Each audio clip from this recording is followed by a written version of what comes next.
नमस्कार मंडळी. R Bharat news आणि सी न्यूजमध्ये तुम्हा सर्वांचं सहर्ष स्वागत आहे. मंडळी, सध्या फुरसुंगी नगर परिषदेच्या निवडणुकीचं बिगुल वाजलेलं आहे आणि जो तो उमेदवार आपापल्या पद्धतीनं काम करतोय. खरं तर आजची मुलाखत ही जरा वेगळी आहे. कारण आजच्या मुलाखतीमध्ये आपण अगोदर त्या उमेदवाराने केलंय आणि मग तो आता उमेदवार आपल्याला दाखवणार आहे. आता मी ज्या भागामध्ये आहे, ज्या ठिकाणी आहे, हा फुरसुंगीच्या शेवटचा टप्पा आहे असं मला वाटतं. गांधरखेड हा भाग आहे. या भागामध्ये तुम्ही पाहू शकता मंडळी, हे निळं बॅलर, काळं बॅलर, हे पाण्यानं भरलेले बॅलर आहेत. म्हणजे यावरून आपल्याला विचार करावा लागेल, की वापरण्याच्या पाण्यासाठी जर बॅलर भरून ठेवावे लागत असतील, तर पिण्याच्या पाण्याची अवस्था किती भयान असली या भागामध्ये. या ठिकाणच्या पिण्याच्या एवढी भयान अवस्था असताना सुद्धा यातल्या लोकांनी काय केलं असेल? या लोकांसाठी पर्याय म्हणून कोण उभा राहिला असेल आणि त्यानं काय काम केलं असेल? किंवा अनेक नेते, पुढारी, उमेदवार, राजकारणी म्हणतात, मी हे करीन, ते करीन, हे करून दाखवीन, ते करून दाखवीन. परंतु आज आपण विशाल नाना हरपळे यांना भेटलो आहे आणि विशाल नाना हरपळे यांनी या भागातील जनतेसाठी सक्षम पर्याय केलेले आहेत आणि केलेले पर्याय आपण आता दाखवणार आहोत. खरं तर आपल्यासोबत नाना आहेत. नाना, आपलं सहर्ष स्वागत आहे. नमस्कार. नाना, या परिस्थितीची किंवा या एरियाची जरा पूर्वकल्पना द्या.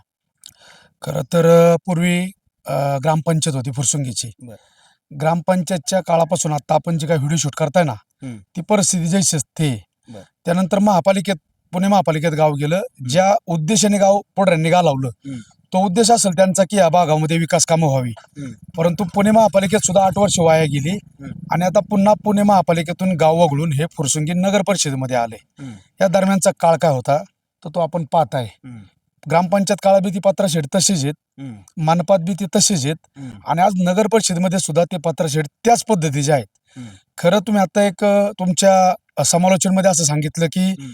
अ, काही लोक निवडून दिल्याच्या नंतर मी काय करणार आहे सांगतात. हं. मी निवडून द्यायच्या अगोदर हं. या भागातल्या लोकांसाठी काय केलंय ना, ते प्रत्यक्षदर्शी आपण या ठिकाणी अनुभवायचंय आणि जनतेपर्यंत आपल्या आर भारत आणि एस न्यूजच्या माध्यमातून लोकांपर्यंत पोहोचायचं. या भागामधले लोक सुद्धा यदा कधी तुम्हाला सांगतील की विशाल हरपळेंनी काम केलंय की नाही केलंय. हं. आणि दुसऱ्याच्या श्रेयाच्या कामाची मला बिलकुल गरज नाही. हं. ग्रामपंचायत काळामध्ये पत्राशेड असे होते, नगर परिषदेला महापालिकेत बी असेच आहेत आणि नगर परिषदेमध्ये पण आता ते असेच आहेत. तर मी या भागातल्या सर्व नागरिकांना या ठिकाणी आश्वासित करू इच्छिते हं. की ह्या पत्राशेडचं हे तुम्हाला सर्व हे पक्क्या घरामध्ये रूपांतरित झालेलं आपल्याला दिसणार आहे नगर परिषदेच्या माध्यमातून. हं. मला या ठिकाणी लोकप्रतिनिधित्व करायची ज्यावेळेस संधी मिळेल, हं. त्यावेळेस मी या भागामध्ये म्हाडाची एक स्वस्त घरातली योजना हं. नगर परिषदेच्या माध्यमातून किंवा हं. या ठिकाणी घरकुल योजना, जो मोफत घरकुल मिळतात ना हं. शासनाच्या वतीने, हं. ते नगर परिषदेच्या माध्यमातून मी या भागातल्या नागरिकांसाठी गेले अनेक वर्षापासून जी काही आपण ही दुरावस्था पाहताय, हं. ती घरकुल योजनेमध्ये किंवा म्हाडाच्या योजनेमध्ये रूपांतरित करायचा प्रयत्न करणार आहे. हं. आणि जे काय केलंय ते सांगतो आता. हं. ज्यावेळेस या भागामध्ये कॅमेरामॅन, जरा ही बाजूची झोपडपट्टी दाखवा किंवा तो पत्राशेड दाखवा. कारण हेच वास्तव आहे. हे जे पत्राशेड दिसतायत आणि हे नानाने सांगितलं गेल्या अनेक वर्षापासून याला मध्ये बदल कोणीही करू शकलं नाही. परंतु याच्यामध्ये बदल करायचा असेल तर नानांकडे दुसरा सक्षम पर्याय आहे असं त्यांचं म्हणणं आहे. हो, येस. आता ज्या भागामध्ये ज्यांना लोकप्रतिनिधित्व या भागामध्ये दिलं होतं, हं. ते आज उमेदवार आहेत ना, हं. ते स्वतःसाठी फक्त स्वतःचा विकास करू शकले. कॉन्ट्रॅक्टर आहेत, पक्के कॉन्ट्रॅक्टर आहेत. बरं. मी तुम्हाला सांगू शकतो हं. ते कसे कॉन्ट्रॅक्टर आहेत. त्यांनी काय लोकहित केलं किंवा काही जनसेवा केली, काही केलेलं नाही. हं. फक्त आमदार फंडातून कामं कशी स्वतःला मिळतील हं. आणि त्यातून आपल्याला ₹2 उत्पन्न कसं मिळेल. हं. आणि ज्यावेळेस मग त्या ठिकाणी एखादा रस्ता, ड्रेनेज लाईन केली जाते, त्यावेळेस मी माझ्या पदरच्या पैशाने कशी करतो अशी लोक जनतेला दाखवलं होतं. हं. ते काम काय त्यांच्या पदरच्या पैशाने होतं. मी सांगतो तुम्हाला या ठिकाणी मी काय केलं. हां. मी गेल्या अनेक वर्षापासून पुणे महानगरपालिकेचा जेव्हा कचरा डेपो होता ना, हं. त्या कचरा डेपोच्या माध्यमातून मी या ठिकाणी पहिली टँकर, हं. या भागामध्ये पिण्याची इतकी बेकार समस्या आहे हं. की पिण्याचे पाण्याचे टँकर हं. आठवड्यातून या ठिकाणी टँकर येत आहेत. या ठिकाणी पाण्याच्या टाक्या भरून जात आहेत हं. आणि स्वच्छ पिण्याचं महानगरपालिकेच्या माध्यमातून कचरा डेपोच्या बाबतीत जे काही पिण्याचे टँकर मिळतात ते मी स्वतः फॉलोअप घेऊन हं. आपण नागरिकांना विचारू शकता. हं. टँकर या ठिकाणी बऱ्याच नागरिकांना सुरू केले, पाण्याची समस्या मिटवण्याचा प्रयत्न केलाय. हं. दरम्यानच्या काळात असं खूप हे होतं, काय म्हणतायत, पाण्याची समस्या होती. हं. तर विलू पुनावाला फाउंडेशन आपण पाहत असाल हडपसरमध्ये, हं. त्यांच्या फंडातून खूप काही इथं फुरसुंगीच्या भागामध्ये काम सुरू आहे. त्याच्यात प्रामुख्यानं काम पिण्याच्या पाण्याचं. हम्म. आज जो आपण हा पॉईंट पाहता ना निळा, या मंडळी आपण टाकी हा बघूया. हा हा पॉईंट पहा. हम्म. हा जवळजवळ या गांधलख्याच्या नागरिकांना हम्म. ह्या पॉईंट मधनं हम्म. साधारण 20 लिटरची बॉटल बर. या ठिकाणी नागरिकांना फ्रीमध्ये मिळते. बर. या ठिकाणी हे वॉटर जो बांधलाय ना, हम्म. हा आम्ही स्वतः खर्च करून हम्म. नागरिकांना या ठिकाणी देण्याचा प्रयत्न केलाय. हम्म. आणि ह्या पॉईंट मधून नागरिकांना, इथल्या सर्व नागरिकांना हम्म. 20 लिटर पिण्याचं पाणी मोफत या ठिकाणी मिळतंय. हम्म. आणि हे पिण्याचं मोफत पाणी मी स्वतः ह्या नागरिकांना हम्म. विलू पुनावाला फाउंडेशनच्या माध्यमातून हम्म. मी माझ्या पाठपुराण यांना हे करू शकलो, हे मी काम केलंय. हम्म. त्याच्यानंतर आता आपण यातून पुढे जाताना आपण कोळपे वस्तीवर जाणार आहोत. बरं. तिथं मी कोळपे वस्तीवर कधीच सिमेंट कॉन्क्रीटचं काम नाही आलं, मी रस्त्याचं काम केले. हम्म. आता मला सांगायचं काय, जर गेल्या अनेक वर्षापासून ज्यांनी इथं सत्ता उपभोगली आणि जे सांगतात ना गांधनखेच्या नागरिकांसाठी मी काय केले काय नाही, त्यांनी काय केलं म्हणजे त्यांनी काय केलं तर आज तुम्ही बघा बरं, व्हिडिओवालीने दाखवा की इथं कुठं तुम्हाला छोट्या गल्लीबोळात तरी रस्ता दिसतोय का? हाय का कुठं रस्ता? हाय काय यांच्या लोकांच्या पाण्याची व्यवस्था? हम्म. हाय काय लोकांना पक्की घरं? हम्म. हा, हाय काय लोकांना लाईटीचे कुठं तुम्हाला विद्युतचे खांब तरी दिसत का? हम्म. पूर्ण गांधनखेळा अंधारात आहे. मशालच्या माध्यमातून ह्या मशाल पेटून यांना उजेडात आणायचा प्रयत्न विशाल नाना हरपळे हा करणार आहे. म्हणजे ह्या भागातल्या लोकांसाठी आज काय काय करणार आहे हे तुम्हाला सांगितलंय, काय केलंय ते पण सांगतोय. आता इथं पिण्याची पाईपलाईन आहे का बघा बरं कुठं. बरोबर आहे. जर इथं विहीर आहे, जवळ इथं विहीर, बर. त्या विहिरीच्या इथून जर ह्या लोकांना पिण्याची पाईपलाईन टाकून दिली असती, हे कामं जर तो उमेदवार करू शकला असता, तर आज इथं ही परिस्थिती निर्माण असती का? अगदी तर इथं पिण्याच्या पाण्याची समस्या आहे, बरोबर. इथं लाईटची इथं समस्या आहे, इथं रस्त्याची समस्या आहे. इथं आज छोटीशी शाळा आहे बघा, इथं समोर आहे एक छोटी शाळा आहे. हे कमीत कमी शाळेचा फॉलोअप सुद्धा ज्यावेळेस इथं शाळा सुरू झाली ना जिल्हा परिषद माध्यमातून, त्यावेळेस अमोल तात्या हरपळे अजय सोन सहकारी सहकार कारखान्याचे संचालक आहेत, त्यांच्या आणि आमच्या सहकार्याने ही शाळा सुरू करायचं काम या ठिकाणी आम्ही केलेलं आहे. म्हणजे जे केलंय ते सांगतोय, आणि जे करायचं काय ते या लोकांना पक्की घरं द्यायच्यात. या लोकांची इथं छोटे मोठे रस्ते नाही आहेत ना, इथं छोटे मोठे रस्ते, पाण्याची पाईपलाईन टाकून ह्या लोकांची पाण्याची समस्या कायमस्वरूपी मिटवायची आहे. ही विशाल नाना हरपळेला या गांधनखेळातल्या नागरिकांसाठी मला कामं करायच्यात. या लोकांना विनंती आहे की माझ्याबद्दल जो गैरप्रचार या ठिकाणी तुमचा केला जातो, आज बाईट आहेत, या तुम्ही शोधून ठेवा आणि या तुमच्याजवळ रेकॉर्ड करून ठेवा. तुमच्या गोरगरीब लोकांवर आजपर्यंत मी कधी पूर्वी अन्याय केलेला नाही, आजही करत नाही आणि उद्या करणार नाही. परंतु या ठिकाणी तुम्हाला पक्की घरं देण्याचा प्रयत्न करणार आहे. आणि तुम्हाला या ठिकाणी जी काय कामं माझ्याकडून इच्छित आहेत, अपेक्षित आहेत, ती कामं तुम्ही माझ्या माध्यमातून या ठिकाणी गांधनखेच्या नागरिकांना विनंती आपण करून घेऊ शकता. परंतु ही संधी मला आपण सर्वांनी एकत्र येऊन, बऱ्याच लोकांना या ठिकाणी विकास कामं करायची संधी दिली, पण त्यांनी विकास नाही केला. त्यांनी गांधनखेळ हा भाकास केलाय आणि स्वतःचा स्वार्थ साधलाय आणि कॉन्ट्रॅक्ट झालेत फुल. आज त्यांचे लाखो रुपये करोड रुपये त्यांच्याकडे, पण कधी कुणाला चहा पाजायची आणि जेवण चालायची त्यांची मानसपासून सुद्धा इच्छा नाहीये. या ठिकाणी मी तुम्हाला आवर्जून नमूद करतो आणि परत एकदा विनंती करतोय गांधनखेळ सर्व मतदार बंधू भगिनींना की मला आणि सुपर्णवहिनी हरपळेंना आपण या ठिकाणी मशाल चिन्हासमोरचं बटन दाबून आम्हाला दोघांना निवडून द्या. गांधनखेळचं हे पूर्ण परिसर हा येणाऱ्या 5 वर्षामध्ये संपूर्ण बदल झालेला आपण दिसेल. तेव्हाच आपल्याला, मला मतदान केलेल्याचा आपल्याला मनापासून आनंद होईल. अजिबात पश्चाताप होऊन देणार नाही नागरिकांना आणि मतदारांना. खरं तर मंडळी, आपण आता या भागातून बघतोय, इथलं पत्रा शेड असेल किंवा पाण्याच्या टाक्या असतील, नागरिकांना म्हणजे वापरण्याचं पाणी सुद्धा टाकीमध्ये भरून ठेवावं लागतं. किती दुर्दैवी गोष्ट आहे. आणि आपण फुरसुंगीमध्ये राहतोय, विशेषतः म्हणजे ग्रामपंचायत असतानाही विकास झाला नाही, महानगरपालिकेमध्ये गेल्यानंतरही विकास झाला नाही, आता नगर परिषद झालेली आहे आणि याची निवडणूक लागलेली आहे. त्यामुळे इथल्या मतदारांनी विचार करण्याची गरज आहे की आपण सक्षम पर्याय, म्हणजे आपल्या भागाचा विकास करून देणारा व्यक्ती कोण आहे याचा अभ्यास करूनच मतदान केलं पाहिजे. खरं तर ही अवस्था पाहून असं वाटतं की आपण कुठल्या तरी डोंगरात झाडीत आलोय असं मला नाही चित्र नाही, दिसतंय. हे 100% तुमचं बरोबर आहे. चोफेर दाखवा, कारण- तिकडं देवे घाट वगैरे दिसतोय, हा डोंगरी भाग दिसतोय खरं तर. हो हो, अगदी तुमचं म्हणणं बरोबर आहे. कारण ह्या लोकांचा फक्त मतदानासाठी काही लोकांनी हो. वापर करून घेतलाय. त्यांनी इथं लोकप्रतिनिधित्व केलेलं आहे आणि इथं त्या लोकांनी बऱ्यापैकी सत्ता गाजवलेली आहे. आता त्यांचे सुद्धा इथं काही पत्रशेड आहेत.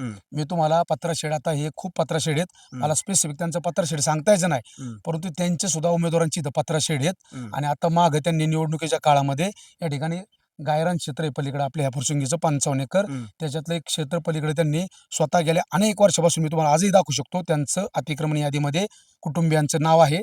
आणि ती या ठिकाणी गायरान जमिनीमध्ये शेती करतायत, शेती दाबून ठेवले त्यांनी, गावचं क्षेत्र आणि स्वतःचा विकास, अशी त्यांची परिस्थिती आहे. काही पत्रशेड या ठिकाणी बांधून इथल्याच नागरिकांना विकले गेलेले आहेत. हे सुद्धा मी तुम्हाला जबाबदारीने सांगतोय. आणि वेळ प्रसंगी कुणाला विकले गेले आणि कसे विकले गेल्यात, कसं तिथं पत्राशेड बांधलंय आणि काय यांचे सगळे इथं काळे बेरे चालू आहेत ना, पैसे कमवायचं माध्यम. अगदी लाईट मीटर सुद्धा देताना या ठिकाणी पैसे घ्यायचं काम सुरू आहे. पत्रा बांधून त्यांना विकलं जाते पत्रा, त्याच्यामध्ये पैसे कमवले जातात. गावभागामध्ये जर आपण गेलं तर पिण्याच्या पाण्याचं कनेक्शन सुद्धा विना परवाना एखाद्या प्लंबरला हातात धरून त्या ठिकाणी लोकांना कनेक्शन दिलं जातंय. कनेक्शन नक्की दिलं पाहिजे लोकांना, परंतु ते परवाना सहित पाहिजे, विना परवाने नसावेत, जेणेकरून नागरिकांना तोटा होणार नाही. त्या नळ कनेक्शनमध्ये सुद्धा 1,500 ते 2,000 रुपयाची अमाऊंट घेतली जाते. प्लंबरला 500 रुपये दिले जातात आणि स्वतः त्याकडून लाखो रुपयाची कमाई आज गावामध्ये त्यांची आजही सुरू आहे. त्याची मी तक्रार काल शिवनकडे केलेली आहे. खरं तर मंडळी, आज आपण आपल्या दर्शकांसाठी ना विशाल नाना हरपळे यांच्या माध्यमातून काय कामं झालेली आहेत हे आपण दाखवणार आहोत. खरं तर आपण हा पहिला टप्पा आहे, आपण या ठिकाणी आलो आहे. मला हा आदिवासीपेक्षा कमी भाग वाटत नाही. थोडक्यात हा आदिवासीसारखाच हा भाग तयार झालेला आहे. कारण यामध्ये केवळ राजकर्त्यांचा नाकर्तेपणा, की आपण सुविधा देऊ शकलो नाही हे त्यांनी मान्य केलं पाहिजे. जो कोणी असेल ते, किंवा आपण काय देणार आहोत याचा त्यांनी अजेंडाही मांडला पाहिजे आणि त्या वचनाला जागून त्यांनी कामं केली पाहिजेत. तर आपण आता पुढचा टप्पा बघूयात.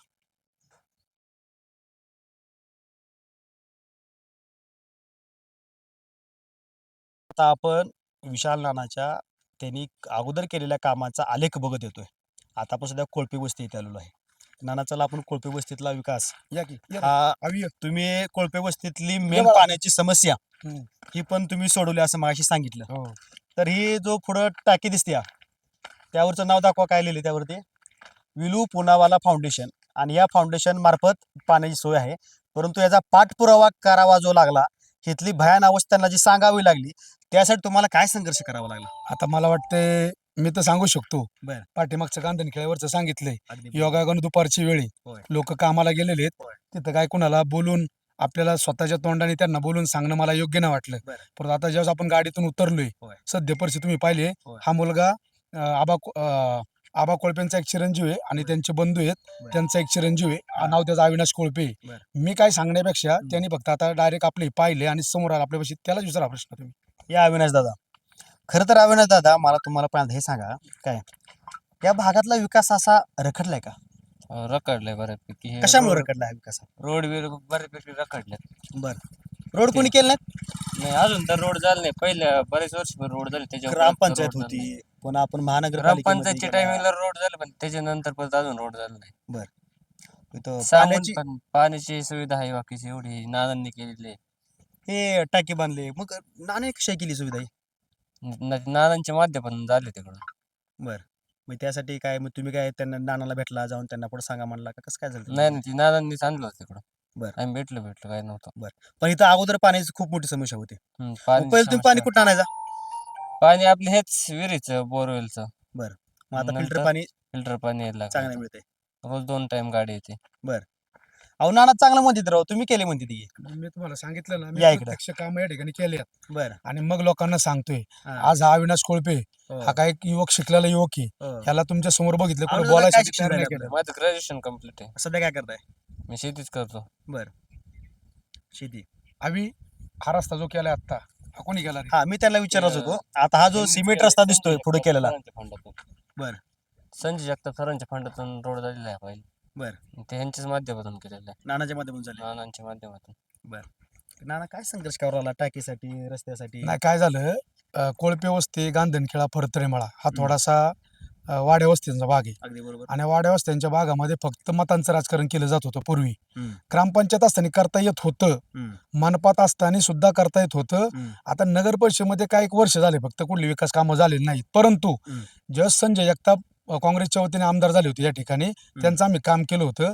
तर प्रायोरिटीने गावभागामध्ये काहीतरी ज्या लोकांना मिळलंय त्याच्यापेक्षा आपल्या वाड्या वस्तीतल्या आपल्या बांधवांना, गोरगरीब शेतकऱ्यांना आणि आपल्या मित्र परिवाराला, भावकीला काय देता येईल हा प्रामुख्याने प्रयत्न केलाय मी. आणि त्या ठिकाणी मी तुम्हाला प्रामुख्याने सांगतो, संजय जगताप आमदार ज्यावेळेस झाले, प्रथमतः हे आवी आणि हे कोळपे वस्तीवरचे गांधनखेड्याचे लोक, फडतरेमाचे लोक सांगू शकतील की या भागामध्ये ज्या ठिकाणपर्यंत रोडचं काम झालं होतं त्याच्या पुढं कधीच रोडचं काम होत नव्हतं. हम्म. तर संजय जगतापांना एक 2-2.5 वर्षाचा कार्यकाळ मिळाला. त्या 2-2.5 वर्षामध्ये मी जवळजवळ संजय जगतापांच्या माध्यमातून गावभागामध्ये वाड्या वस्त्यांमध्ये 15 कोटी रुपयाची कामं करून घेतली. त्याच्यामध्ये प्रामुख्याने एक कॅनॉल आहे आपला आता नवीन कॅनॉल. त्या नवीन कॅनॉलवर एक मोठा पूल टाकला गेला आता. बरं. तो पूल सुद्धा संजय जगतापांच्या फंडातून मी पाठपुरावा करून ते कॅनलचं काम प्रामुख्याने करून घेतले. त्याच्यामध्ये आता आपण गांधरखेळा पाहिलं की आपण पिण्याचा पाण्याचा विलोपन फाउंडेशनचा तो पॉईंट, हा कोळपी वस्तीवरचा हा एक पॉईंट, त्याच्यानंतर गावात असे जवळजवळ 27 पॉईंट आहेत. आपण विलू पुनावाला फाउंडेशनच्या माध्यमातून त्यांच्याशी फॉलोअप घेऊन नागरिकांना तुमच्या मार्फत मोफत पाणी मिळावं यासाठी काही पत्रव्यवहार करून त्यांच्याकडनं पाठपुरावा करून पाणी करून घेतले त्यांच्याकडनं. आणि आता हा जो रस्ता आहे हा समोर आता आपण गाडीतून त्याची छोटी व्हिडिओ काढली. तो रस्ता सुद्धा आपण आहे ना कोळपीसाठी घेतला होता. हा रस्ता आपल्याला असाच पुढे गांधनखेड्यापर्यंत न्यायचा होता. परंतु गांधनखेड्यापर्यंत तो नेत असताना सरकार त्यावेळेस थोडंसं चेंज झालं आणि संजय जगतापांना विरोधात बसावं लागलं. सर जर 5 वर्ष सत्तेत असते तर या वाड्या वस्त्यावरचा रस्त्याचा प्रश्न, पाण्याचा प्रश्न हा कुठंही तुम्हाला राहिलेला दिसला नसता. आणि ह्या ठिकाणी जे लाईटीचे म्हणजे अंधारातही कोळपी वस्ती आणि गांधनखेळा फडतरेमाळा ह्याला आता नगर परिषदेच्या माध्यमातून प्रथम काम काय माझं या ठिकाणी या नागरिकांचे राहिलेले रस्ते, या नागरिकांना अंधारात असलेल्या वस्त्या उजेडात आणायचं काम मशालीच्या माध्यमातून आणि या ठिकाणच्या ज्या काही समस्या आहेत नागरिकांच्या त्या प्राधान्यक्रमाने सोडायचं काम मी या ठिकाणी करणार आहे. कोळपी वस्तीवर आज मी स्वतः उभं राहून पाठपुरावा करून या ठिकाणी मी रस्त्याचं काम आणि पिण्याच्या पाण्याचं काम या ठिकाणी करून घेतलेलं आहे. आता आपण जस्ट 3ऱ्या टप्प्यात जाऊ फडतरेमाळा या ठिकाणी. त्या ठिकाणी तुम्हाला मी काय वेगळं काम केलंय ते तुम्हाला मी त्या ठिकाणी सांगू शकतो. या इकडं. काय नाव तुमचं? राहुल महादेव कोळपे. काय करताय सध्या? शेती. ह्यांना ओळखता का? कोण लागतात ते? नाना विशाल नारपळे. बरं. कसा आहे तुमचा संपर्क दोघांचा? एकत्र रोज रोज संपर्क आहे? हाय. काय भेटला माणूस आहे? हा काय भाई. बरं, जरा पुढे या, उंच बघतो. मला सांगा, आता नाना म्हणतात टाकी मी बांधली, रस्ता माझ्या माध्यमातून झाला, बांधली म्हणजे पाठपुरावा करून टाकीचं इथं सुविधा उपलब्ध करून दिली. खरं काय गोष्ट सगळी? खरंय. बरं. नाना कधी खोटं बोलू शकत नाही. या वस्तीला आता कधीच बोलू शकत नाही आणि बोलले तर कोणाला तरी बोलू शकते. बरं, आपल्या वैयक्तिक विषयी नाना कधीच खोटं बोलू शकत नाही. बरं, एवढा नानावर विश्वास आहे? आहे रे विश्वास थोडा. मला तर विश्वास थोडा आहे. लय नाही पण थोडा आहेच. त्याचा विषयच नाही. लय विश्वास नाही पण मंडळी, लय विश्वास नाही पण थोडा विश्वास आहे. पण जो विश्वास आहे तो अगदी मनापासून विश्वास आहे. हो, बरोबर ना? बरं. 100% मग काय वाटतंय, समजा की नानाला संधी तुम्ही दिली तर नाना काम करतील आपण इथलं? करणार ना 100%. मग यंदा संधी द्यायची आहे का? दिली की राहिली. आता दिलीच की थोडक्यात उदाहरण काय तर आता दिलीच काय? दिली. फक्त डिक्लेअर होणं बाकी आहे? डिक्लेअर व्हायचंच फक्त बस. बरं. हो, या तुम्ही खाली. आनंदने केलं पाठपुराव्याने. आता सोशल मीडियाला आम्ही बघतो बरं का, दिसतं त्यावेळेस त्याचं श्रेय कोणतरी घेते असं वाटतं. हो, घेतात ना. त्याचं श्रेय नानाचं का त्यांचं श्रेय? ते श्रेय आता सगळेच घेतात. आपण त्याला काही म्हणू शकत नाही कोणाला काही. बरं. सगळेच म्हणतात, हे म्हणतात मी केलं, ते म्हणतात मी केलं. बरं. पण ज्यांनी केलं ते श्रेय त्यालाच जातं ना. ज्यांनी काम केले त्याला श्रेय जातं ते. म्हणजे मंडळी, महत्वाचा विषय आहे की ज्यांनी काम केलंय हे श्रेय तो व्यक्ती घेतो. आणि घेतो का तुम्ही त्याला देताय? नाही, मी त्याला देतोच. म्हणजे नागरिक स्वतःहून श्रेय देणारे आहेत.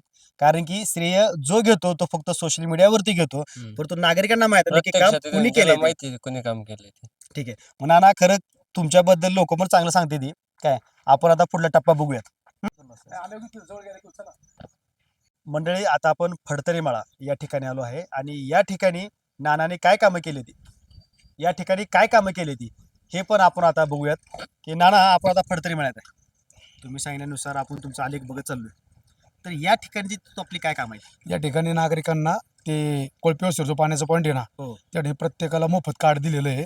या वस्तीवरचं प्रत्येक कुटुंबातील व्यक्ती हे रोज त्या कोळपी वस्तीवर जाऊन 20 लिटर मोफत पाणी या ठिकाणी घेऊन येतात. पाण्याचे टँकर आपण जे बोलवतो त्या टाकीमध्ये खाली करतात आणि नागरिकांच्या पिण्याच्या पाण्याची समस्या या ठिकाणी आपण सर्वांची मिटवलेली. आता जो आपण सिमेंटचा रस्ता पाहताय, जरा रस्ता दाखव त्यांना खाली. या वस्तीमध्ये कधीच रस्ते झाले नव्हते कधीच. आज या ठिकाणी आपण बघताय की हे सिमेंटचे रोड, ही पाण्याची टाकी मनपाच्या माध्यमातून आणि हे रस्ता हा जो केलाय ना आपण, हा या नागरिकांसाठी आपण केलेला आहे. सिमेंटचे रस्ते आपण या फडतरेमाळ्याच्या छोट्या छोट्या गल्लीमध्ये आपण नागरिकांसाठी आमदार फंडातून झालाय का? आमदार फंडातून संजय जगतापांच्या माध्यमातून हे सर्व रस्ते झालेले आहेत. ते आपण प्रत्यक्षरित्या मी तुम्हाला ग्राउंडचा रिपोर्ट जो काय असतो ना तो दाखवासाठी या ठिकाणी मी तुम्हाला आणले आणि आपण पहा. आपण व्हिडिओमध्ये खरं तर मंडळी काय असतं माहिती आहे का, आमदार फंडातून कामं आणणं, आमदारांना कामाची कल्पना देणं आणि ती कामं सत्यामध्ये राबवणं हे खालच्या कार्यकर्त्याचं काम आहे. आणि आता जी निवडणूक ही कार्यकर्त्याची आहे ना निवडणूक, हो हो हो. बरोबर आहे का? आता खरं तर पक्षापेक्षा कार्यकर्ता, अगदी बरोबर. तिथला प्रतिनिधी, हो तिथला नागरिक किंवा बरं. लोकप्रतिनिधी हा हो. कसा उपयोगी लोकांच्या पडू शकतो या ठिकाणी इकडे साक्षी या हा. ठिकाणी करू शकतो. ते ट्रिप बघतो. तिथल्या टोटली महिलांना मी हम्म. माझ्या 3 वर्षापूर्वी ज्या काही ट्रिप झाल्या हम्म. महिलांसाठी देवदर्शन यात्रा, हम्म. या सर्वांना मोफत ट्रिपमध्ये मी राज्याच्या बाहेर सुद्धा आणि राज्यातल्या विविध ठिकाणी हम्म. म्हणजे त्याच्यामध्ये तिरुपती बालाजी असेल हम्म. त्या ठिकाणी तुम्हाला सांगतो, तिरुपती बालाजीच्या नंतर आपलं शेगाव असेल, उज्जैनची ट्रिप असेल, हम्म. त्यानंतर तुम्हाला अष्टविनायक असेल, मुंबईचं दर्शन असेल, हम्म. मुंबईची हजालीची यात्रा असेल, हम्म. इकडं पंढरपूर, गाणगापूर, तुळजापूर असेल, अक्कलकोट असेल, इकडं कोल्हापूर, बाळूमामा, त्याच्यानंतर ह्या भागातली जे काही ट्रिप आहेत हम्म. ह्या इथल्या सर्व महिलांसाठी मी प्रत्येक ट्रिपला त्यांना त्या ठिकाणी नेलेले आहे. बघा आता ते आल्यात, तुम्ही त्यांना सुद्धा विचारू शकता मी इथल्या लोकांसाठी काय केलंय की नाही केलं किंवा काय काय कामं केलं. हो दीदी, काय चाललंय? काय नाही काय करतो तुम्ही सध्या? कॉलेज चालू आहे माझं कुठल्या कॉलेजला? SM जोशी. बरं बरं. काय पार घरापर्यंत सिमेंट रस्ता केलाय, कसं काय झाले शक्य हे? विशाल नाना हरपळे त्यांनी फरतेडवायासाठी भरपूर काही केले त्यांनी. पाण्याचं, रस्त्याचं काम, बरं. लाईटीचं हा. त्यांनी भरपूर कामं केलेत, ट्रिपा हा. नेल्यात. म्हणजे हम्म. प्रत्येकाच्या गरज असेल त्यांच्यासाठी धावून जातात. बर, म्हणजे हक्काचा माणूस वाटतो म्हणा की. हो दर्शको, तुम्ही बघू शकताय हा जो सिमेंटचा रस्ता झाला ना, हा फक्त रस्ता नाही तर डायरेक्ट त्यांच्या उंबऱ्यापर्यंत गेला हा सिमेंटचा रस्ता. त्यांना दाखवतो रस्ता डायरेक्ट आतपर्यंत गेलेला. म्हणजे एखाद्या भागामध्ये काम मंजूर करून आणायचं, त्याचा पाठपुरावा करायचा आणि ते काम ह्या क्वालिटीचं करायचं, हे मोजक्याच लोकांकडे असतं. किती कुठे गेली मग सोशल मीडियाला म्हणतात की लोक की आम्ही केले. नाही, तसं नाहीये काहीच. बर. आता इकडं आता मतदान आहे म्हणून तरी एवढे येतात, नाही तर हे विशाल नाना हरपळे रोज असतात आमच्या इकडं. बर. काही कोणाला काही गरज लागली तरी ते येतात. हा. सगळ्यांच्या प्रत्येकाच्या मदतीला धावून जातात. बर. सगळ्यांना नाही का मदत करतात म्हणजे. बरं, आता मला सांग दीदी, आता काय सांगणार आहे बाबाजी तू? आता जी लोक फक्त मतदानापुरतीच कडे येतात, जी लोक फक्त सोशल मीडियावरती स्टंटबाजी करतात, त्यांना तू काय सल्ला देशील? ते जेवढं बोलतात त्यांनी तेवढं करायला पण पाहिजे. नुसतं फक्त मतदान असल्यावर येणार, आम्ही हे करतो ते करतो, पण ते मतदान झाल्यावर इकडं कोण फिरकत पण नाही. बर. मग त्यांनी ते जेवढं बोलतात तेवढं करायला पण पाहिजे. हा, म्हणजे मतदानापुरतं येणाऱ्यांना मग तुम्ही आता पक्क ओळखले कोण येतंय काय येतंय? आता जे जे उमेदवार उभे राहिलेत ते सगळे येतातच. हा. जे जे राहिलेत उभे ते येतात, हा. आम्ही हे करू आम्ही ते करू, हा. पण नंतर काय कोण येत नाही येत नाही. इकडं. त्यामुळे तुमचं आता पक्क झालंय कोणाला मत द्यायचं आहे, कोणाला निवडून आणायचं आहे ते. हो ठीक आहे. खरं तर आपण मगापासून बघतोय, विविध भागामध्ये जाऊन कामं बघतोय की नक्की ती कामं कशी झालीत, कुणी केलेत, कुणी केली नाहीत, याचा आपण अभ्यास करतोय. आपण माझा कोळपे बस्ती घेतली, फडतरी माळा घेतला, आता मला वाटतं हा पण फडतरी माळाचा भाग आहे. तर या ठिकाणी काय आपण केले अजून? या ठिकाणी आता जो आपण हे मुलं खेळतात का क्रिकेट, बरं. ह्या ठिकाणाहून एक मोठा रिंग रोड गेलेला आहे, हम्म. जो 1990 साली हम्म. रिंग रोड प्रस्तावित झाला होता. हम्म. तो रिंग रोड या ठिकाणी आता प्रत्यक्ष कार्यान्वित होईल, सुरू होईल. बरं. या ठिकाणी या रिंग रोडच्या दोन्ही लगत बाजूला टीपी स्कीम म्हणजे हम्म. त्याच्यामध्ये प्रभाग क्रमांक 16, हम्म. प्रभाग क्रमांक 6 आणि प्रभाग क्रमांक 5 हम्म. या एरियातून आता जो पूर्वी 90 मीटर होता तो मध्ये 110 मीटर झाला होता, आता तो 65 मीटर झालाय. तर रिंग रोड या ठिकाणी रिंग रोड होतोय आणि त्या रिंग रोडच्या भोवताली ज्या शेतकऱ्यांसाठी टीपी स्कीम होऊ घातल्या आहे, त्या टीपी स्कीम आपल्याला निवडून आल्याच्या नंतर नगरपालिकेच्या माध्यमातून आपल्याला मार्गी लावायचे आहेत. हे सगळं करत असताना ह्या भागामध्ये जे आज विद्यार्थी खेळतात ना, कुठेही मैदान नाही अख्ख्या फुरसुंगीमध्ये, कुठेही मैदान नाही. बरं. परंतु कल्पतरू लँड डेव्हलपर त्या कंपनीचं काम आम्ही शेतकऱ्याच्या माध्यमातून करत असताना आज मुलांसाठी कसं व्हायना खेळायसाठी आम्ही मैदान तयार केले. आणि ज्या पलीकडे ते नांगरलेलं क्षेत्र दिसते का नांगरलेलं, तर या ठिकाणी कल्पतरू लँड डेव्हलपर कंपनीच्या माध्यमातून कधीतरी वर्षातून एखाद्या दिवशी उत्सवाच्या टायमाला ना या ठिकाणी आपण बैलगाडा शर्यत भरवतो. जे काय म्हणजे गावातले युवक एकत्र येऊन बैलगाडा शर्यत भरवतात ना, ती बैलगाडा शर्यत विद्यार्थ्यांना खेळायसाठी मैदान, असे विविध कामं मी छोट्या फॉलोअप घेऊन या ठिकाणी मी करत आलोय. मंडळी, इतका वेळ झालं, आपण ठराविक 2-3 पॉईंट घेतले. तसं माझ्यासोबत विशाल नाना आहेत. नानांचं म्हणणं होतं की आपण 30 ते 40 ठिकाणी जाऊन बघूया, मला कुठलंही पद नसताना मी काय केले आणि पद आल्यानंतर मी करेन हा भाग वेगळा आहे, पण पद नसताना काय करू शकला म्हणजे कार्यकर्ता म्हणजे स्वतःच्या हिमतीवर आपण समाजाचं काहीतरी देणं लागतो आणि आपण आपल्या भागातल्या माणसांसाठी आपल्या भागातील नागरिकांसाठी आपण उपाययोजना आणल्या पाहिजेत, त्यांना सक्षम बनवलं पाहिजे. यासाठी नानाने आतापर्यंत आपल्याला काय गोष्टी दाखवल्या. नाना, निश्चित तुम्ही 20-30 ठिकाणी जायचं म्हणताय, परंतु आपल्याला फिरत बसायचं म्हणतात खूप वेळ लागेल. काय मला वाटतंय आता आपण गाडीतनंच काय गोष्टी दाखवाव्या काय, कारण की तुम्ही कुठल्याही पदावर नसताना एक कार्यकर्ता म्हणून ना भूतो ना भविष्य अशी चांगली कामं केलेली आहेत. जर उद्या पद येईल त्यावेळेचा हा आलेख अजून वाढलेला आपल्याला दिसेल. पण तत्पूर्वी आता आपण सध्या फुरसुंगी शहरात म्हणलं तरी चालेलच की हो. फुरसुंगी शहरात आहे आणि फुरसुंगी शहरातून बघतोय की नाना आता तुम्ही सांगा तुम्ही या भागात काय केले ते.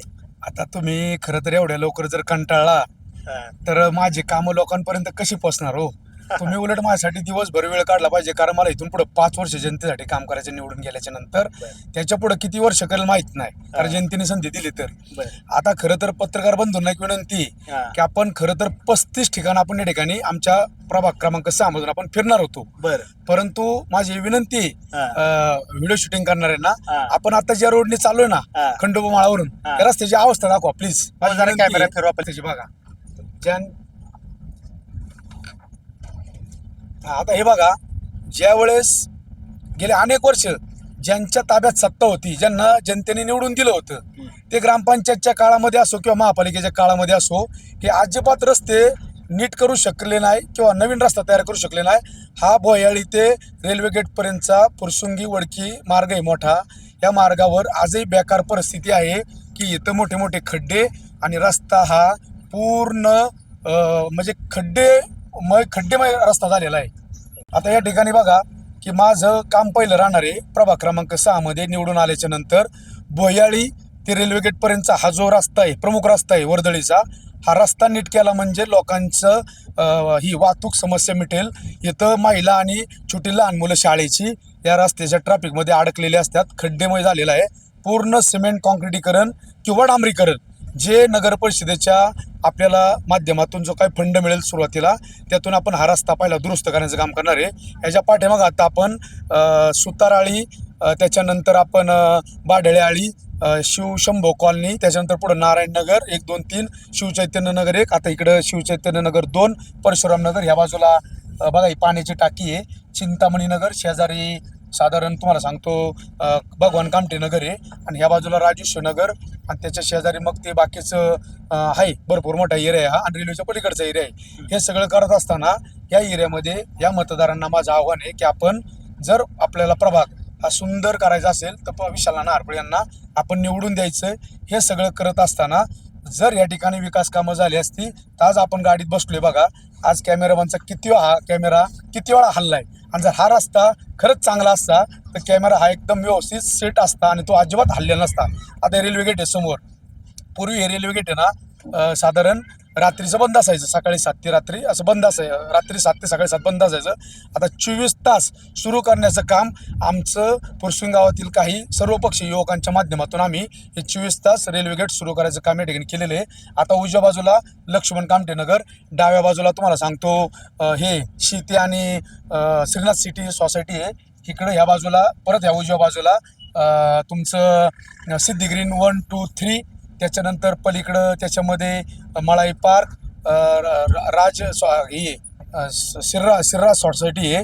त्यानंतर तुमचं दर्शन पार्क, परशुराम नगर, त्याच्यामध्ये हे संत सोपान नगर, वांजळे माळा, फुलेडभट्टी, परदेशी माळा, तुमचं राजुष्य नगर, त्याच्यामध्ये पुढे गेलं की इथं कामठे पार्क, असे खूप काही एरिया आहेत. या भागातून डाव्या बाजून इथं टीपी स्कीम गेलेली आहे, रिंग रोड गेलेला आहे. उजव्या बाजूला जे काय पूर्ण प्लॉटिंग या ठिकाणी वसलेलं आहे, ह्या प्लॉटिंगमध्ये प्लॉटिंग धारकांकडून ज्या ब्रोशरमध्ये सांगितलं गेलं की आम्ही हे प्लॉट विकत असताना तुम्हाला कंपाऊंड, रस्ते, पाणी, ड्रेनेज, लाईट हे सगळ्या व्यवस्था करू, परंतु या ठिकाणी कुठल्याही प्रकारची व्यवस्था या भागातल्या लोकांना दिली गेलेली नाही. तर या भागातल्या लोकांना प्रचार करायच्या माध्यमातून गेला असताना लोकांकडनं समस्या कळाल्या की या ठिकाणी रस्त्याची, पाण्याची, ड्रेनेज लाईटची विद्युतची आणि इतर काही गोष्टींची या ठिकाणी नागरिकांची जी गरज आहे ती गरज त्या ठिकाणी आम्हाला आता नागरिक बोलून दाखवत आहेत. आणि सगळ्यात महत्त्वाची समस्या म्हणजे या ठिकाणी हजारो मिळकतींचा या ठिकाणी घरांच्या नोंदी नाही आहेत. अनधिकृत ज्या काही राहिलेल्या नोंदी आहेत त्या नागरिकांना दिलासा देण्याचं काम आणि नागरिकांना या माध्यमातून आपण सगळ्या घरांच्या नोंदी नगर परिषदेच्या माध्यमातून करून घेऊन त्या लोकांना आपण मिळकत कराच्या माध्यमातून नगर परिषद सुद्धा चांगल्या पद्धतीचा महसूल कसा मिळेल या ठिकाणी तो महसूल मिळाल्याच्या नंतर या भागामध्ये विविध विकास कामं जी प्लॉटिंग धारक नाही देऊ शकले ते उमेदवार या नात्याने निवडून आल्याच्या नंतर राहिलेली सगळी विकास कामे या माध्यमातून मी नगर परिषदेच्या माध्यमातून या स्थानिक नागरिकांसाठी आणि ह्याच्यासाठी मतदारांसाठी करणार आहे. खरं तर मंडळी, बराच वेळ झालं आपण पाहतोय की विशाल नाना हरपळे यांनी काय कामं केली, कुठलंही पद नसताना काय कामं केली आपण आता बघतोय. नाना, मला तुम्हाला एक गोष्ट दुसरी विचारायचं आहे. आता स्थानिक भूमिपुत्रांचा नोकरीचा विषय असेल, युवकांची रोजगार निर्मिती असेल, तर त्यासाठी तुम्ही आता काय करणार आहे? खरं तर एक जिवंत उदाहरण तुम्ही प्रश्न छान विचारला मला. तो माझ्या या मुलाखतीमध्ये सांगायचा विसरून गेला होता. पुणे महानगरपालिकेच्या माध्यमातून जो फुरसुंगावर कचरा डेपो लादला गेला आहे त्या कचरा डेपोवर गेले अनेक वर्ष विविध प्रकारची आंदोलनं झाली. पण या आंदोलनामध्ये ना प्रत्येक स्थानिक पुढाऱ्यांनी सत्तेत असताना फक्त स्वार्थ साधण्याचं काम केलं. आणि स्वार्थाचं काम साधत असताना कोणाला शाळेसाठी निधी लागला, कोणाला शाळेसाठी इमारत लागली, कोणाला पॉकलँड डंपरचं काम लागत होतं, कोणाचा JCB त्या ठिकाणी लागत होता, कोणाला कर्मचाऱ्यांचं कॉन्ट्रॅक्ट लागत होतं, कोणाला कचरा वेचक ज्या काही महिला आहेत त्या भंगार गोळा करतात त्याच्याबद्दल त्यांना काही कामं विविध प्रकारची हवी होती. असं पुणे महापालिकेच्या माध्यमातून कचरा डेपो आंदोलन केलं जायचं आणि त्या माध्यमातून पुढारी आपली घरं भरायची आणि कॉन्ट्रॅक्ट मिळवायची. परंतु ज्यावेळेस 2016-17 साली आम्ही या ठिकाणी कचरा डेपोचं आंदोलन केलं तर 28 दिवस आंदोलन त्या ठिकाणी कंटिन्यू सुरू होतं. वेगवेगळ्या प्रकारचे आंदोलन जे महाराष्ट्रात आता गाजत आहेत ती फुरसुंगीकरांच्या माध्यमातून त्या ठिकाणी आज ती गाजत आहेत. आणि हे सगळं करत असताना प्रामुख्याने मुख्यमंत्री देवेंद्र फडणवीस साहेबांनी त्या ठिकाणी आम्हाला जो काय कचरा डेपोचं आंदोलन आपण थांबवावं आणि आपण ग्रामस्थांच्या काही अडीअडचणी आपल्या माध्यमातून सोडून घ्याव्या असं आम्हाला सांगितलं होतं. त्यावेळेस कचरा डेपोचं जे काय आंदोलन झालं ते कचरा डेपोच्या आंदोलनाच्या माध्यमातून कुठल्याही प्रकारची सेटलमेंट न करता त्या ठिकाणी ज्या कचरा डेपोमध्ये जमीन मालक आहेत त्यांची जमीन संपादित केली होती त्यांना त्याच्यामध्ये कुठल्याही प्रकारचा मोबदला आजही तो शासन दरबारी त्या ट्रेझरीमध्ये जमा आहे तो शेतकऱ्यांनी उचलला नाही. परंतु त्याच्या माध्यमातून मी एक मागणी प्रमुख लावून धरली होती. ज्यांच्या जमिनीवर कचरा डेपो आहे आणि ज्यांच्या जीवावर कचरा डेपोचं आंदोलन करून त्या भागामध्ये विकास कामं आणायचं काम फक्त सांगितलं जातं पण पुढारी स्वार्थ साधायचा, त्या जमीन मालकांना पुणे महानगरपालिकेच्या सेवेमध्ये आपण कायमस्वरूपी नोकरी द्यावी हे प्रमुख काम या ठिकाणी मी या 57 युवकांच्या माध्यमातून मी या ठिकाणी नोकरी देण्याचं काम या कचरा डेपोच्या आंदोलनातून केलेलं आहे. गावचा मंतरवाडी ते दशेकर विधीपर्यंतचा रस्त्याचं काम करून घेतलेलं आहे. त्याच्यामध्ये त्या कचरा डेपोच्या माध्यमातून ते आंदोलन स्थगित करतेवेळी 100 पिण्याचे पाण्याचे टँकर गावभागामध्ये आणि त्याच्यामध्ये गावभागामध्ये छोटे मोठे राहिलेल्या ठिकाणी नवीन रस्ते, नवीन ड्रेनेज लाईन आणि सगळ्यात महत्त्वाची गुलमोहर कारले ते आपल्या दशेकरा विधीपर्यंतचा जो आपली इमारत आहे आपल्या नगर परिषदेत तिथपर्यंत 100 कोटी रुपयाची एक्सप्रेस ड्रेनेज लाईन ही कचरा डेपोच्या माध्यमातून त्या ठिकाणी आपल्या गावाला मिळालेली आहे. अशी खूप काही कामं त्या ठिकाणी आम्ही कचरा डेपोच्या माध्यमातून केलेली आहेत. त्याच्यामध्ये जो काय प्रामुख्याने नोकरीचा विषय होता ते आज मुलं 57 परमनंट आहेत आणि त्याच माध्यमातून नोकरी आणि रोजगार निर्मिती करायचं काम आम्ही कचरा डेपोच्या माध्यमातून गावच्या या विकास कामांच्या याच्यामध्ये आम्ही करू शकलेलो आहे. भविष्यातही नाना अजून अनेक युवक आहेत आपल्या भागातले काय आहेत किंवा काही बाहेरच्या जिल्ह्यातून तालुक्यातून आलेले आपल्या भागात युवक आहेत त्यांच्या रोजगार निर्मितीसाठी काय संकल्पना केली आपण? खरं तर खूप काही संकल्पना आपल्याला मांडता येतील परंतु नगर परिषद फॉर्म झाल्याच्या नंतर काही नगर परिषदेची नियमावली आणि नगर परिषदेच्या माध्यमातून जे काय आपल्याला इंडस्ट्रियल एरिया जो काय आपल्याला या ठिकाणी आरक्षित करता येईल आणि इंडस्ट्रियल एरिया ज्यावेळेस आपण उभा करू गावचं मिळकतींचं उत्पन्न वाढू त्या इंडस्ट्रियल एरियामध्ये वेगवेगळ्या कंपन्या आणि वेगवेगळ्या गोष्टी आपल्याला ज्या ठिकाणी इंडस्ट्रियल एरिया आपण आरक्षित करू त्या ठिकाणी ज्यावेळेस ती कंपनी आपल्या इथे येऊन काही ते प्रोजेक्ट निर्माण करतील त्या प्रोजेक्टमध्ये स्थानिक युवकांना आणि युवतींना रोजगाराची संधी देण्याचं काम हे भूमिपुत्रांना मिळावं अशी प्रमुख मागणी नगर परिषदेच्या माध्यमातून ज्या इंडस्ट्रियल एरिया आपण या ठिकाणी निर्माण करू त्या ठिकाणी कंपन्यांच्या माध्यमातून आपण रोजगार निर्मिती आपण करून घेणार आहोत. खरं तर मंडळी इतक्या वेळ झालं आपण बघतोय की कुठल्याही पदावरती नसताना सुद्धा विशाल नाना हरपळे यांनी काय कामं केली. आता विशाल नानांनी आपल्याला सांगितलंच, त्यासोबत आपण काही जणांचा अभिप्राय पण घेतला की त्यांनीही सांगितलं की त्यांनी काय कामं केली. एकंदरीत पदावर नसताना सुद्धा जर विशाल नानांनी अशा पद्धतीने कामं केली असतील तर जनतेने जर संधी दिली तर ते अजूनही काय कामं करू शकतात हेही त्यांनी सांगितलं आहे. आता हे संपूर्ण निवडणूक ही जनतेच्या हातामध्ये आहे. मतदार राजा आहे तो, आणि मतदार राजा योग्य उमेदवाराला नक्कीच संधी देत असतो. आता मतदारांचा कौल काय आहे हे सुद्धा आपण जाणून घेणार आहोत. काय वाटतं मतदारांना हे सुद्धा आपण जाणून घेणार आहोत. पण तत्पूर्वी नाना, शेवटचा प्रश्न आहे, तुम्ही मतदारांना काय आवाहन करताय? मतदारांना फुरसुंगी उरुळदेवाची नगर परिषद सार्वत्रिक निवडणूक 2025 मतदारांना, नागरिकांना, ग्रामस्थांना एक आवाहन करेल की प्रभाग क्रमांक 6ला आपल्याला सुजलाम सुफलाम आणि एक चांगल्या पद्धतीचं जर बनवायचं असेल तर या ठिकाणी मी स्वतः विशाल नाना विठ्ठल हरपळे आणि सुपर्णाताई किरण पाटील हरपळे यांच्या दोघांच्या मशाल चिन्हासमोरील बटन दाबून आपण आम्हा दोघांना प्रचंड बहुमताने निवडून द्यायचे आणि आम्हाला एक आपली सेवा करण्याची संधी या नगर परिषदेच्या माध्यमातून आम्हाला जनतेपर्यंत विकास कामं पोचवायची आपण या ठिकाणी द्यायची आहे. हे सगळं करत असताना मी आपणास एक आश्वासन असं देऊ इच्छित आहे 100% की ज्यावेळेस फुरसुंगी उरुळदेवाची नगर परिषद निवडणूक झाल्याच्यानंतर ज्यावेळेस आम्ही निवडून आतमध्ये सभागृहात जाऊ त्यावेळेस पहिला प्रश्न हा आपल्याला टॅक्सचा जो काही प्रलंबित प्रश्न आहे पुणे महापालिकेचा तो प्राधान्यक्रमाने आपल्या ठिकाणी मिटवायचा आहे. प्रभागामध्ये जे काही मतदार इकडले तिकडे गेले होते ते मतदारांना परत त्यांच्या जागेवर आपल्या ठिकाणी आणायचं आहे.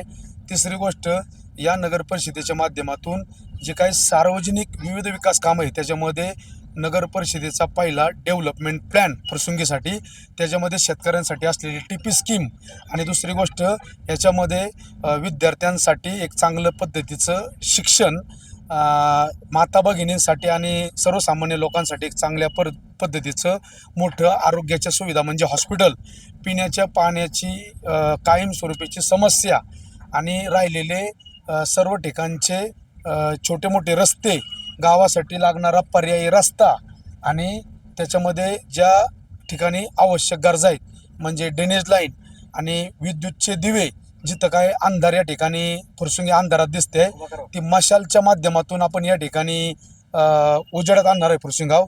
ही कामं मला करण्यासाठी आपण फुरसुंगी नगर परिषदेमध्ये मला सर्वांनी निवडून द्यावी ही आपला मतदार बंधू भगिनींना विनंती करतो. धन्यवाद. कसं आहे माहिती आहे का मंडळी, एक तर आपण इतक्या वेळ झालं हा व्हिडिओ पाहत आहात, खरं तर ह्याचा समारोपही झाला आहे. परंतु या ठिकाणी आता आम्ही सध्या शिवशंभोच्या मंदिरामध्ये आलो आहे काय, आणि या मंदिरामध्ये मी नानाला म्हटलं की नाना आपला व्हिडिओ संपला आहे, पण नानाची विकास काम काय संपत नाही. पदावर नसताना पण तर यांची एवढा विकास करते ती, तो पटीनं विकास वाढत गेला आहे, आणि जे विकास कामं काय तुमची नाना संपत नाहीत काय.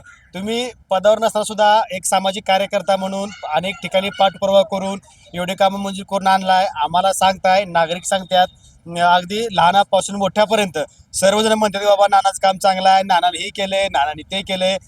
ठीक आहे, चांगली गोष्ट आहे, अभिमानाची गोष्ट आहे. एखादा जर गावातला युवक एवढ्या गोष्टी करू शकतो तर नक्कीच तो भविष्यामध्ये मोठा बदल घडवू शकतो. परंतु अजून पुन्हा नाना म्हणतात की माझं अजून छोटंसं एक गोष्ट सांगायची आहे, आपल्यामार्फत तो आपल्या सर्व मंडळींना तो विषय ऐकायचा आहे, पाहायचा आहे. नक्की काय विषय पाहायचा आहे, काय ऐकायचं आहे?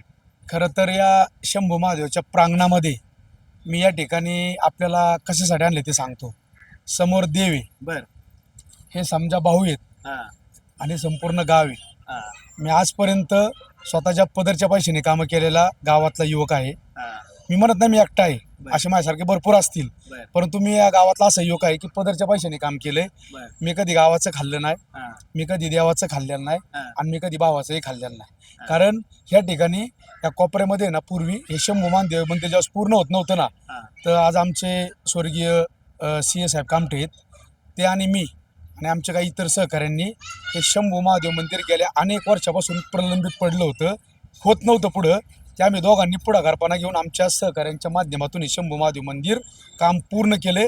त्याचा जो रूप आपण या संगमरवरी दगडातून या मंदिराचा आपण पाहू शकताय, मंदिर दाखवा फिरून. पाहू शकताय.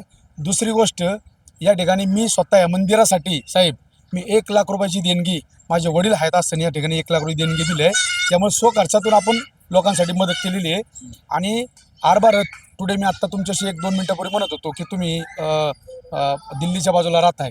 खरं तर तुम्हाला या ठिकाणी एक अभिमानाची गोष्ट मी खरंच कॉलर टाईट करून या ठिकाणी सांगू इच्छित आहे की भारतातलं सर्वात पहिलं हे शंभू महादेव मंदिर असेल की अशा मंदिरामध्ये किंवा इतर 12 धाम मंदिरामध्ये फक्त श्रावणी सोमवारमध्ये किंवा जे काय महाशिवरात्र असते ना त्याच वेळेस उपवासाचं किंवा अन्नदान असतं. परंतु भारतातले पहिलं असं मंदिर आहे भारतातलं आमचं श्री शंभू महादेव मंदिर फुरसुंगी की ह्या मंदिरामध्ये या गाभाऱ्याच्या खाली या ठिकाणी 365 दिवस अन्नदान सेवा ही 20 रुपयामध्ये फक्त गोरगरिबांसाठी भाविकांसाठी आणि गावातल्या कुठल्याही सामान्य अगदी श्रीमंत नागरिकांसाठी सुद्धा जनतेसाठी 20 रुपयात पोटभर जेवण मिळतं. हे गेलं 2 वर्षापासून सुरू आहे. आता 31 डिसेंबरला ते 2 वर्ष पूर्ण होतील. 1 जानेवारी 2026ला 3रं वर्ष सुरू होईल. हे सगळं करत असताना याच मंदिराच्या प्रांगणामध्ये गेल्या 3 वर्षापासून 3 वर्ष पूर्ण झाले असतील मी गावातल्या सर्व जवळजवळ 7-8 हजार महिलांना मी तिरुपती बालाजी, उज्जैन, शेगाव, अष्टविनायक, कोल्हापूर, इकडं पंढरपूर, तुळजापूर, मुंबई आणि वेगवेगळ्या भागामध्ये मी महिलांना 7 ते 8 हजार महिलांना मी मोफत देवदर्शन यात्रा मी या ठिकाणी घडून आणलेली आहे. हे मला काम तुम्हाला या ठिकाणी सांगायचं होतं. ही माझी स्वतःच्या खर्चातून केलेली कामं जो युवक कसा असावा मी या ठिकाणी आपल्याला सांगायची माझी इच्छा होती. ती माझी इच्छा आपण 2 मिनटं पूर्ण केली. खरंच मनापासून आर टुडे आणि आपल्या एसी चॅनलचं मनापासून धन्यवाद देतो आणि थांबतो.